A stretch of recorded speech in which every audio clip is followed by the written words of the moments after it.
नमस्कार साथियों, मिधांस की कहानियाँ यूट्यूब चैनल में आपका स्वागत है।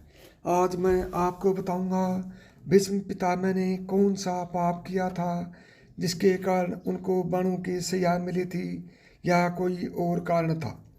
बात महाभारत काल की है।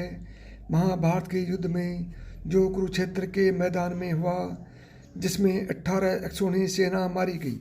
इस युद्ध में के समापन और सभी मृतकों को तिलांजलि देने के बाद पांडवों सहित श्री कृष्ण पितामह भीष्म से आशीर्वाद लेकर हस्तिनापुर को वापस हुए।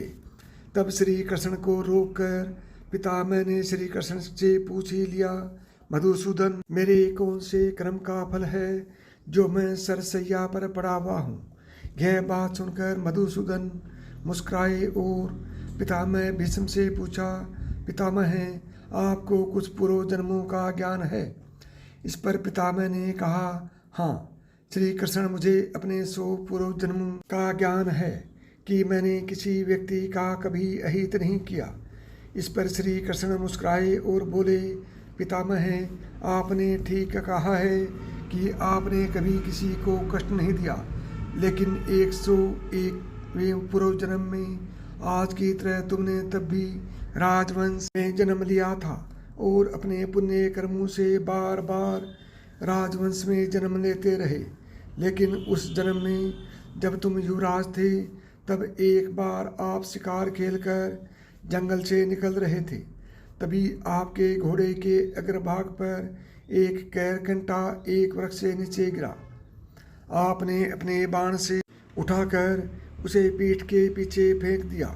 उस समय वह बेरिया के पेड़ पर जाकर गिरा और बेरिया के कांटे उसकी पीठ में धंस गए। क्योंकि पीठ के बल ही जाकर गिरा था, करकेटा जितना निकलने की कोशिश करता उतना ही कांटे उसकी पीठ में चुभ जाते और इस प्रकार करकेटा 18 दिन जीवित रहा और यहीं ईश्वर से प्रार्थना करता रहा, हे युवराज, जिस तरह से मैं तड़प तड़प कर मृत्यु को प्राप्त हो रहा हूँ, ठीक इसी प्रकार तुम भी होना।